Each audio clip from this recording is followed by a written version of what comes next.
Je voulais revenir un peu, enfin on allait parler dans le sens des départs, on allait parler de Renato Sanchez au départ, mais j'ai envie de répondre à une question de l'OL. Bon, une question, en tout cas, lui c'est une exclamation vu son message, mais qui nous demande le cas de Solaire, est-ce qu'il reste ou pas? Alors là aussi, on a quelques informations intéressantes, mon cher Sébastien. Voilà, petit bonbon supplémentaire aussi. Donc, même si c'était un peu sorti, donc Solaire partira pas cet hiver, simplement parce que Luis Campos compte sur lui. Donc voilà, c'est aussi un peu le côté paradoxal de Luis Campos et de Paris. Il y a 53 milieux de terrain, mais il lui a dit non, tu pars pas, j'ai confiance en toi. Alors que lui, forcément, il est lassé parce qu'il joue pas beaucoup, parce que voilà, il espérait peut-être mieux. Peut-être qu'il n'a pas non plus tout fait pour vraiment s'imposer naturellement à Paris. Mais aujourd'hui, non. Campos a fermé la porte, double tour, il n'y a aucune possibilité. Pourtant, il y avait Séville, il y avait le Betis, il y avait Villarreal. Ils sont tous venus à la porte en disant nous, on est prêt à le récupérer avec un vrai projet de jeu où il était central dedans. Mais Paris a fermé la porte à double tour. Donc non, il partira pas cet hiver. Et vraiment, Paris compte absolument sur lui. Ouais, Sauf évidemment si un club vient et met 40-50 millions sur lui. Mais pour des opérations un peu de récupération, ça me paraît très très compliqué. Surtout qu'il a été le couteau suisse de Luis Enrique un peu dans ce début de saison. Il a joué au milieu de terrain, il a joué latéral droit, il a joué piston gauche aussi, je crois. Il a joué sur les deux couloirs de la défense. Donc forcément, quand tu perds un joueur comme ça avec les blessures que tu peux avoir en défense, c'est intéressant de garder un joueur comme Carlos Soler. On va passer à l'information Foot Mercato qu'on avait publiée en début de journée. C'est sur un Parisien qui n'est pas à Paris pour le moment, qui est prêté à l'AS Roma, et ce prêt qui pourrait déjà être interrompu et même terminé par la Roma. Oui, c'est Renato Sanchez, effectivement. Bah, déjà, on suivait un peu son parcours depuis le début de saison, et c'est vrai que finalement, à part des informations sur ses blessures et sur la Roma qui en a marre, entre guillemets, de lui et de Mourinho qui lui lance des pics, bah, c'est vrai que c'était pas quelque chose il n'y avait pas beaucoup de choses positives qui ressortaient de son prêt. Là, effectivement, la Roma en a marre et veut casser son prêt. Donc, le club italien a informé le PSG de cette volonté-là. Paris n'est pas contre, à condition que Jorge Mendes, comme on l'a écrit, trouve une porte de sortie avant, effectivement. Maintenant, c'est un profil qui semble être en grande difficulté et j'ai pas l'impression que les clubs vont miser sur lui, étant donné que finalement, son état physique inquiète globalement tout le monde, puisqu'il n'arrive pas du tout à enchaîner. Et c'est vrai que c'est un gros talent, mais finalement qui ne confirme pas depuis qu'il a signé au PSG. Déjà à Lille, c'était une fois sur deux. Donc, On le rappelle en plus, il y a eu pas mal d'épisodes qui confirment ce divorce-là entre la Roma et Renato Sanchez. Sorti au bout de 18 minutes après son entrée en jeu à la mi-temps contre Bologne. Derrière, il efface tout ce qui est en rapport avec l'AS Rome sur ses réseaux sociaux aussi.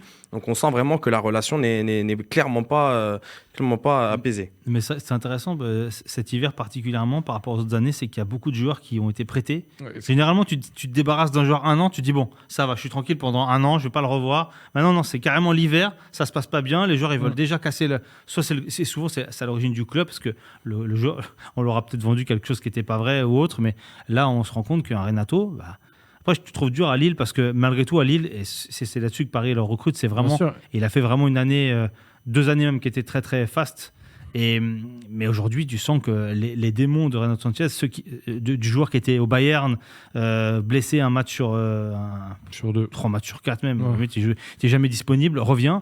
Et je pense que c'est un joueur qui physiquement ou psychologiquement n'est plus faible, n'est pas fait pour le football de haut niveau. C'est ce que pointait du doigt justement Mourinho, où il disait que c'était limite psychologique, où en fait il partait déjà du fait qu'il allait se blesser et que finalement il était tout le temps blessé. Mais c'est intéressant ce que tu dis, parce que tu reviens sur les joueurs qui sont prêtés 6 mois et dont on veut forcément casser leur prêt.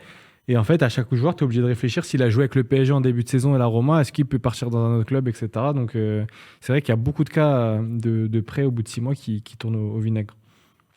On finit cette page Paris Saint-Germain. Il y a encore 2 lofters. Là, c'est des lofters confirmés, lofters professionnels malheureusement pour eux.